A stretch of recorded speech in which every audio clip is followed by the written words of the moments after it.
की सड़कों पर लोगों के वाहनों की रफ्तार थमने का नाम नहीं ले रही है।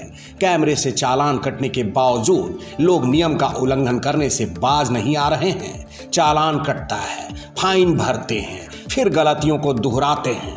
पटना पुलिस ने 8 महीने में 125 करोड़ रुपए का चालान काटा है। इसके बावजूद लोग सुधर नहीं रहे हैं। बता दें कि ट्रैफिक की निगरानी पटना स्मार्ट सिटी के integrated command and control centre के द्वारा किया जाता है और ICCC के आंकड़ों के मुताबिक अब तक कुल 125 करोड़ रुपए का चालान कट चुका है। वहीं मई 2023 से लेकर अब तक 12,58,000 लोगों पर 32 तरह के ट्रैफिक नियमों का उल्लंघन करने पर जुर्माना लगाया गया है। लेकिन लोग सुधरे कैसे? लोग चालान भरते हैं और फिर गलतियां करते हैं। पटना ट्रैफिक SP क्या कहते हैं, ये भी जरा सुनिए। पुलिस के द्वारा लगातार समन की कार्रवाई की जाती है।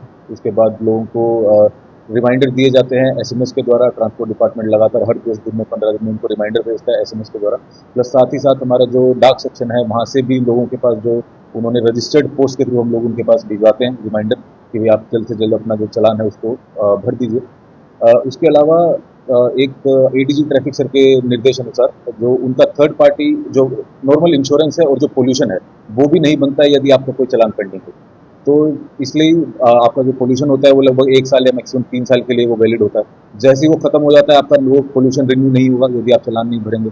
पोल्यूशन रिन्यू कराने के लिए आपको या तो चालान भरना पड़ेगा या फिर आपको उसके अंदर अगर आपको लगता है कि उसके अंदर कोई गलती है चालान में, आप उसको सुधार करवाना चाहते हैं, मॉडिफाई कराना चाहते हैं, तो आपको यहाँ पे एप्लीकेशन देनी पड़ेगी। तो यही हमारा अनुरोध है सबसे कि आप लोग यातायात नियमों का पालन करें। जो चालान आपके पास पेंडिंग है वो जल्द से जल्द उसको भर दें। उसके अंदर किसी प्रकार से आप लोग लापरवाही ना करें। देखिए लगभग हमारा इस महीने का 12 से 13 करोड़ रुपए का जो चालान है वो कटा है। उसके अंदर से लगभग 25 से 30% जो चालान है वो जमा हो जाता है।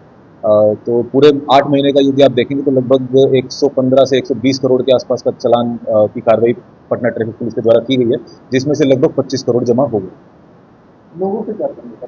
देखिए लोगों से यही अनुरोध है कि जो चालान हम लोग करते हैं उसका जो एंड गोल है, जो उसका उद्देश्य है वो है रोड सेफ्टी को बढ़ाना। जैसे अगर अलग अलग शीर्षों में आप देखेंगे जो चालान हुआ है उसके अंदर सबसे मैक्सिमम जो चालान हुआ है वो है विदाउट हेलमेट। लगभग 46 करोड़ का चालान हुआ है विदाउट हेलमेट का।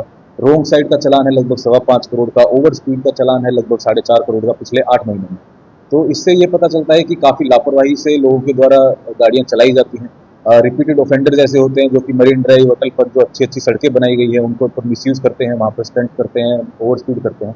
तो सभी लोगों से यही अनुरोध है कि पटना ट्रैफिक पुलिस का जो उद्देश्य है आपके ऊपर आर्थिक दंड लगाना, वो ये है कि आप उसको दोहराएं नहीं। वो एक सिविल ऑफेंस है, उसको आप लोग अपना जल्द से जल्द भर दें और भविष्य में इस चीज़ को याद रखें कि इस तरह का कोई उल्लंघन नहीं करें ताकि आपके ऊपर हमें चालान की कार्रवाई नहीं करनी पड़े। ये केवल आपकी सुरक्षा के लिए है, आपको किसी प्रकार से तंग करने के लिए नहीं। पटना स्मार्ट सिटी के अनुसार शहर में 1995 CCTV कैमरे लगे हैं, जिससे 24 घंटे निगरानी की जा रही है। लोगों को ट्रैफिक नियमों का पालन करने के लिए जागरूक भी किया गया है। बावजूद इसके कई चालक नियमों को तोड़ने से बाज नहीं आते हैं। फिर ओवरलोडिंग के बाद दूसरा मामला ट्रिपल राइडिंग करने वाले लोगों का है, जिसकी वजह से अब तक 1,19,000 वाहन चालकों का 13 करोड़ 33 लाख रुपए का चालान काटा जा चुका है। लोगों को हिदायत दी जाती है, समझाया जाता है कि चालान आपके लिए काटा जाता है, आपकी सुरक्षा के लिए काटा जाता है, लेकिन लोग इसको गलत तरीके से लेते हैं और फिर गलतियों को दोहराते हैं, जान को जोखिम में डालते हैं।